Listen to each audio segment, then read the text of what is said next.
going on, you beautiful people? Ignore the black. We're reacting to Death Battle today. I have to dress in black. Someone's dying and I'm ready to mourn. And, not gonna stall for like 8 years. This battle's gonna be between Leonardo from Teenage Mutant Ninja Turtles versus Red Ranger Jason from the original Mighty Morphin Power Rangers. Shout out to Cage Wilson, who I had like an entire conversation with in the comment section of the last death battle between Black Canary and Sindel. This is going to be a very weird battle because this makes no sense any way, shape, or form possible. But regardless, we're going to react to it. Make sure to leave a like. Subscribe down below for more wacky stuff that I put on this channel. And let's just dive on in. The link to the video will be in the description down below, by the way. And let's get into this. I just turned off my headphones. Hey, Wiz, you know what time it is? It's Miller time! That's right, my favorite beer is finally sponsoring the show. And you too can chill out with a delicious Miller Lite. My favorite thing to take a break from the internet is to crack open some cold ones and share them with my friends. Seems like a good time to debate this matchup, or if we, get the victor right. When there's a great tasting, 96-calorie Miller Lite, friends should always come before followers. Here's to the original light beer, the original... Yeah, I don't care about that. Let's take these off. When I was a kid, there was nothing better than watching my Saturday morning tunes. That's where I learned all my badass karate moves. Yeah.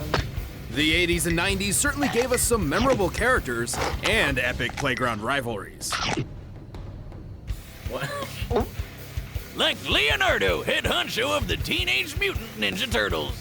And Jason Lee Scott, leader of the Mighty Morphin Power Rangers. For this bout, we'll be sticking to the characters themselves. That means no Dragon Zords, no Turtle Mechs, and no last-minute power of friendship. Just a good old-fashioned one-on-one. Okay. He's Wiz and I'm Boomstick. And it's our job to analyze their weapons, armor, and skills to find out who would win a death battle.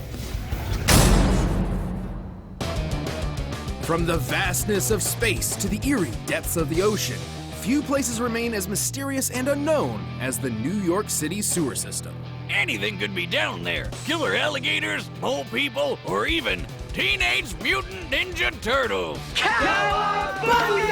Four ordinary domestic terrapins transformed into humanoid superheroes by a chance encounter with a canister of mysterious mutagenic ooze. They were adopted by an equally mutated rat skilled in martial arts who decided to name them after Renaissance artists. You know, even by comic book standards, this origin story is pretty freaking weird. Master Splinter trained them as ninja, and the group formed a daring crime-fighting team. But every team needs a leader. Donatello did machines, but tactics? Nah, Raphael was tough, but way too hot-headed. And Michelangelo? Well, we all know he got dropped as a kid. So the obvious choice was the true blue Leonardo DiCaprio. Yeah, close enough. Of all the turtles, Leonardo was the most studious and focused when it came to Splinter's lessons, and soon adopted the principles of Bushido. Kind of weird since that's a samurai code and he's a ninja, but whatever. The modern tenets of Bushido have evolved over the centuries, but it essentially boils down to 8 virtues: righteousness, courage, compassion, respect, honesty, honor, duty, and self-control. All of which frankly describes Leonardo to a T. AKA, he's super dedicated to being a goody two-shoes. And he's a badass when it comes to fighting. He's like the Bruce Lee of reptiles. And since he's a turtle, Leo's got super speed and super strength. I'm not sure the science checks out on that one. He's also got that super tough shell and some radical ninja weapons.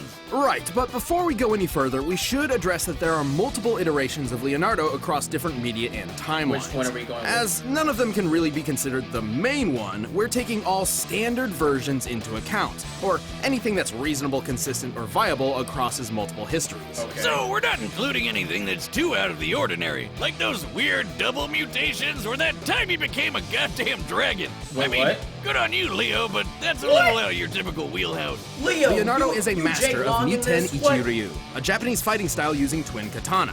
Although Leo's swords are typically a more recent variant called ninjaken, basically just katana without the curve. Still way better than wielding tiny forks or a literal stick. Seriously, who picked out the other turtle's weapon? Leonardo's ninjaken are incredibly deadly, even sharp enough to slice through metal. But he still finds ways to break those things all the time. Good thing he's also got kunais, smoke bombs, shuriken, climbing claws, grappling guns, hell, most of the Batman-approved gear. In his latest outing, he's even got this odachi, basically the claymore of ninja swords, but it's super special. Right, with a swing of the blade, it can open portals that can take its wielder anywhere from across the room or all the way to Tahiti. Time for a vacation! Yeah! Oh, be careful! I think the rules of space could be catastrophic. Yeah, relax, Wiz. I totally have what it takes to No, pull this stop, off. stop this. Okay, maybe I'll go with the staycation instead. Probably for the best. Weapons aside, Leonardo has proved skilled enough to master rare ninjutsu knowledge such as the Healing Hands mantra, a meditation technique. Say goodbye to that nasty migraine or pesky stab wound. Not quite potent enough to heal fatal wounds, but useful nonetheless. Other than that, the dude's fast enough to outrun explosions and has even dodged lightning. This enemy in particular was specifically granted the power of a storm, implying these bolts are comparable to natural lightning. Therefore, Leonardo must be able to react to things 280 times faster than sound. No. And you thought turtles were slow. Also, he's strong enough to push over a giant pillar to crush a cockroach monster, go toe-to-toe with Baron Draxum, who survived this explosion, and held open the jaws of a monster-fied T-Rex. The Tyrannosaurus is theorized to have had a bite force of 12,800 pounds per square inch. 6 times more I powerful already than see an where this is alligator. going, and I And don't best like the of all, results. even across multiple timelines, good old Leo is usually the one to take down the turtle's biggest villain and least useful kitchen utensil, the Shredder. No wonder he's the leader. Leo's a boss. Sure, he may have a habit of questioning his own abilities and decisions, but hey, he's a teenager.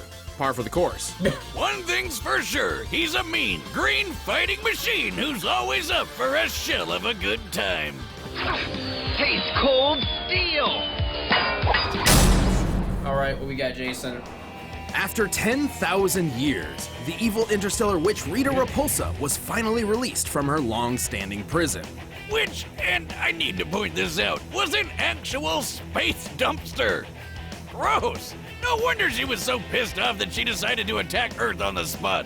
To combat her vile magics, the good-natured sage in a tube, Zordon, sought out a team of heroes, and for whatever reason, specifically requested 5 overbearing and over-emotional humans. No, not that, not teenagers. Oh yeah, I feel that ya, was fun Invaders being a Zim. teenager. The 5 teens connected to the Morphin Grid, an energy field that transformed them into the mighty Morphin Power Rangers.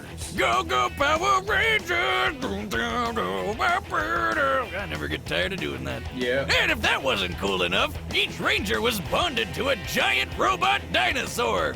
There was the blue Triceratops, the yellow saber-toothed tiger, the black mastodon, the pink pterodactyl, and finally, the red Tyrannosaurus. This would go to the Red Ranger and leader of the team, Jason Lee Scott. Jason was a pretty chill and level-headed guy, and already good enough at martial arts to be teaching classes. He's skilled in Kenpo, Taekwondo, Judo, and notably the more unknown Shinkido, a mix of karate and Japanese sword fighting. Okay. And he dabbled in hip-hop keto. But to get all the martial arts skill he'd ever need, all he's gotta do is hold out that mighty power coin and yell, Morphin' time! Morphin' oh yeah, chills, man, every time. Morphing into his Red Ranger form did indeed grant Jason an unprecedented level of martial arts mastery. Even Billy, the Blue Ranger, who barely knew any martial arts at all, became a fist-fighting master after morphing. The Red Ranger form also boosts Jason's speed and strength to superhuman levels. And see those sparks? That's the Morphin Grid taking hits for him. And it'll keep doing that until it's overloaded from too many attacks. Good guy Grid over here. Where do I get one? Jason is a powerhouse, focusing on strong, high-impact moves like his Power Punch to send foes flying across the battlefield. And he can use the energy of the grid to take a bite out of Putty with his Tyrannosaurus Charge. But when punches and kicks aren't enough, he's got a bunch of colorful weapons that definitely aren't toys, no matter how plasticky they look. Like his wrist communicator, which doubles as a teleporter. And the Blade Blaster is both a knife and a gun. A gun knife. A knife. And for tougher Reference to fights, movie. he All can... right, Wiz, what's the over-under on my modification here working? Are you sure about this? We already have enough holes in the floor. Oh, please, Wiz, I know what I... Okay. I'm okay! No, you're not. I'm not okay! That's more like it. For tougher fights, Jason can also summon the Power Sword, a unique blade that can slice through even the most powerful of monsters. It's also a key component to the Power Blaster. Which is, let me guess here, powerful. Yes. Yes. The Power Blaster can destroy creatures even the dinosaurs have trouble with. Though Power Ranger rules keep them from busting out the big guns right away. Right, they technically cannot escalate a fight, so unless the more powerful weapons are deemed necessary, they're generally considered off limits. So dumb. Regardless, the Red Ranger is incredibly impressive even without his weapons. He's strong enough to lift boulders way bigger than him. Scaling this boulder to Jason's own height, we can estimate it weighs a little over 69 tons. I didn't even know Power Nice. Rangers had a And comic. the Yellow Ranger, who has the same basic powers as Jason, pushed around a much larger boulder that, when using the same scaling method, appears to weigh over 11,000 tons. These two can run so fast they kick up huge clouds of dust behind them. And in a later series, Power Rangers in Space! The Rangers could keep pace with the supercar Storm Blaster. Technically, every Ranger draws from the same source of power, the Yeah, Morphin Grid, that's so it's correct. fair to at least compare Jason to other Ranger teams. Like when the SPD Green Ranger chucked a car through the air. Hello, Red is CGI. quick enough to dodge lightning, at least for a bit, and tough enough to survive the Power Ranger Command Center exploding while he was inside. That's not even the first time the place blew up. Man, that building's seriously been through the ringer. Yes, To it be has. fair, it's important to remember that the Ranger powers are not permanent, and his connection to the Morphin Grid has limits. If he takes enough damage and loses his morph, Jason goes back to being a normal human being, albeit one who is a talented fighter in his own right. But with the glorious red spandex and Robo T-Rex in his back, the power lies on his side. You wanna fight? You got it! All right, the combatants are set, and we've run the data through all possibilities. But first, all this talking has made me hungry for Blue Apron. This episode of Death Battle is sponsored by Blue Apron. Health is 11 weekly one in the Blue Apron menu. All right. And it's a great way to show someone that, yes, you can cook, even if you never have before. eating embrace whole ingredients. Here we BlueApron.com/battle. go. That's blueapron.com/battle. Blue Apron, feed your soul. But right now, it's time for a death battle! Yes! I still want to say Jason wins. If Jason loses, I'm gonna lose it. I'm gonna lose my mind.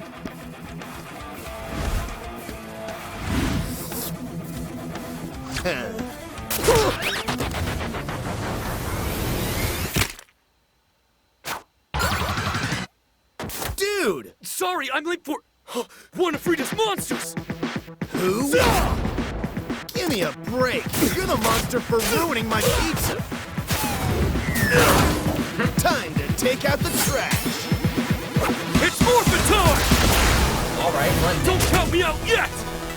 Alright, what's the soundtrack of this sound like?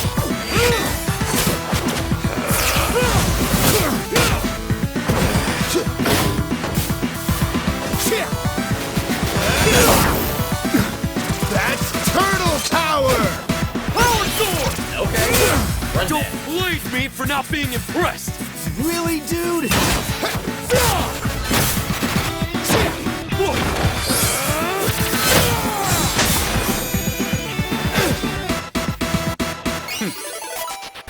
Broken. He has a little weapon.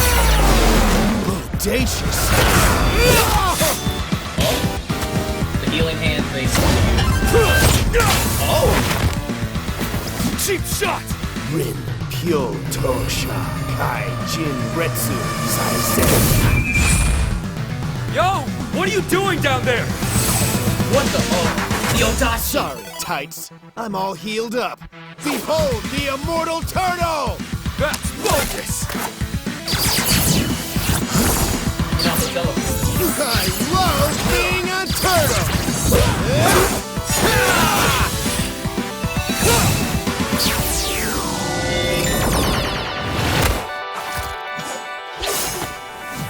Cowabunga!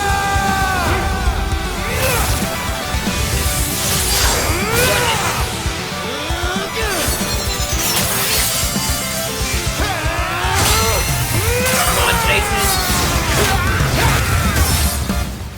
That's what I'm talking about. Yes! 1 in 3. That was bonkers. 1 in 3.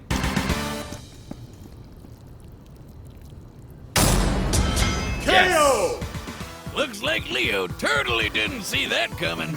Are you gonna keep reusing that one, or should I expect something new? Oh, I'm sorry, do you want me to shell out some more puns? Fine, fine. Leonardo certainly had more martial arts experience than Jason, and he was likely a bit faster, as we've seen him dodge lightning more reliably. If it were just up to those two factors, the Ninja Turtle may have won. But you know there's more to it. Sure, Leo had some super tough defense on his side, but Jason had the oomph to crack that shell. First of all, Leonardo's superior training was a moot point, as Jason's morph granted him a broad mastery of martial arts talent automatically. Kinda cheap if you ask me, but that's Power Rangers for you.